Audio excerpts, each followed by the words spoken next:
یہ سمجھتے ہیں کہ شاید اس کی وجہ سے میں ان کے پاس جاؤں اور کہوں کہ جی مجھے معاف کر دو۔ کوئٹہ کا کیس ہے، میں ذرا صرف اپنی قوم کو بتانا چاہتا ہوں کہ یہاں کس طرح کا مذاق ہو رہا ہے۔ کیس کیا ہے؟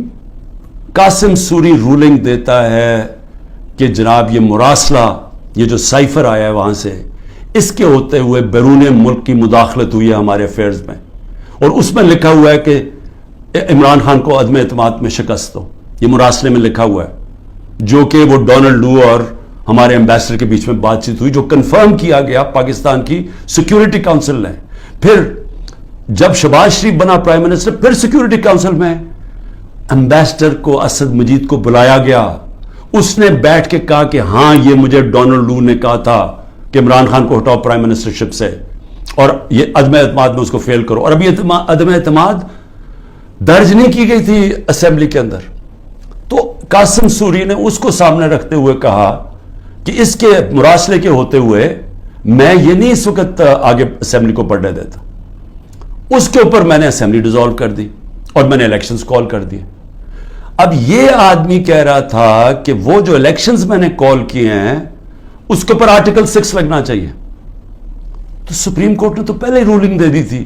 انہوں نے تو اس کا صرف قاسم سوری کا جو رولنگ تھی اس کو انہوں نے ان لافل ڈکلیئر کر دیا، لیکن میں نے تو اس رولنگ کے اوپر فیصلہ کیا تھا کہ اسمبلی ڈیزالو ہونی چاہیے اور الیکشن اناؤنس کر دیتا ہوں، تو میرے اوپر تو کچھ تھا ہی نہیں، تو کیس میں تو کوئی حیثیت ہی نہیں تھی۔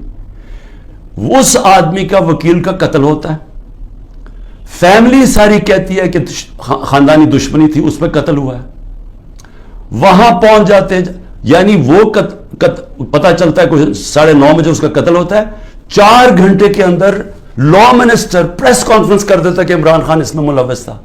4 گھنٹے۔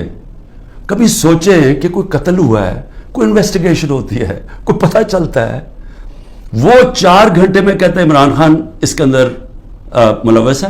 اور اس کے بعد کیا ہوتا ہے؟ اس کے بعد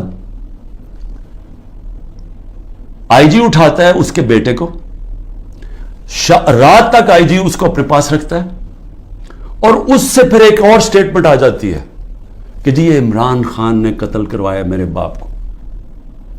اب پہلے میں یہ سمجھنا چاہتا ہوں کہ عمران خان نے کتنے اپنے زندگی میں قتل کروائے؟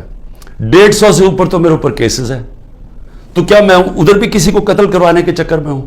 اور وہ کیس جس نے آگے بڑھنا ہی نہیں تھا، جو میرے وکیلوں نے بھی کہا کہ جس نے کس طرح آرٹیکل 6 میرے اوپر لگا سکتے تھے، جبکہ سپریم کورٹ نے رولنگ دے دی تھی اس پہ، تو میرے اوپر تو وہ ہو ہی نہیں۔ اور پھر آرٹیکل 6 کا جو ہوتا ہے یہ گورنمنٹ کرتی ہے، یہ کبھی انڈیویجول نہیں کرتا۔ تو یہ وہی ایک ان میں سے کیسز تھے جنہوں میں نے ان میں مجھے پھنسایا ہوا تھا۔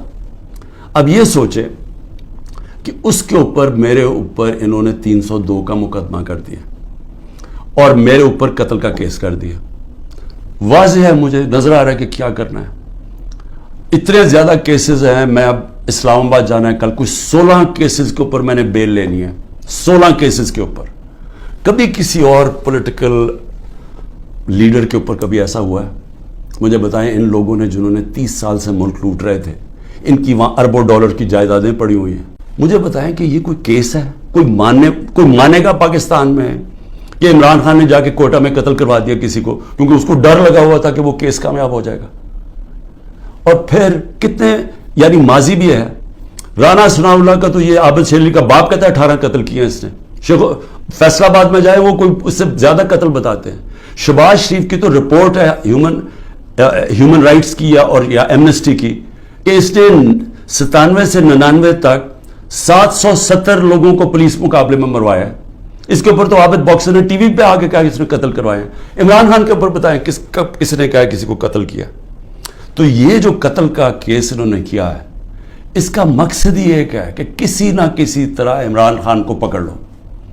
اور میں اب کل اسلام آباد جا رہا ہوں، میں تو پورا تیار ہوں، میں تو تیار ہوں کہ پھر سے مجھے یہ پکڑیں گے، لیکن میں کچھ اور آج کہنا چاہتا ہوں۔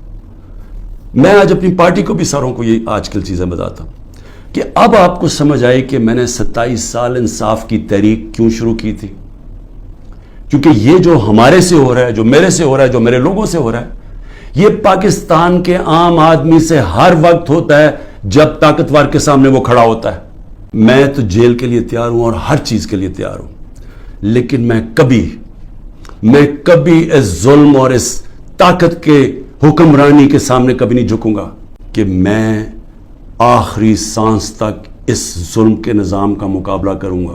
جب تک میرے ملک میں حقیقی آزادی نہیں آئی میں اس کی جد و جہد کروں گا۔ جو مرضی کر لیں، جیلوں میں ڈالیں، جو مرضی کریں، دھمکیاں دیں، سیکیورٹی میری ساری لے لی ہے، اور پھر یہ سمجھتے ہیں کہ شاید اس کی وجہ سے میں ان کے پاس جاؤں اور کہوں کہ جی مجھے معاف کر دو کہ میں نے آزادی کی بات کی تھی، مجھے معاف کر دو۔ اور میں آپ قوم کو بھی کہنا چاہتا ہوں، کبھی نہ اس نظام کو قبول کرنا۔ جس دن آپ نے اس کے سامنے اپنا سر جھکا دیا، آپ کا کوئی مستقبل نہیں رہے گا پاکستان میں۔ پاکستان زندہ باد۔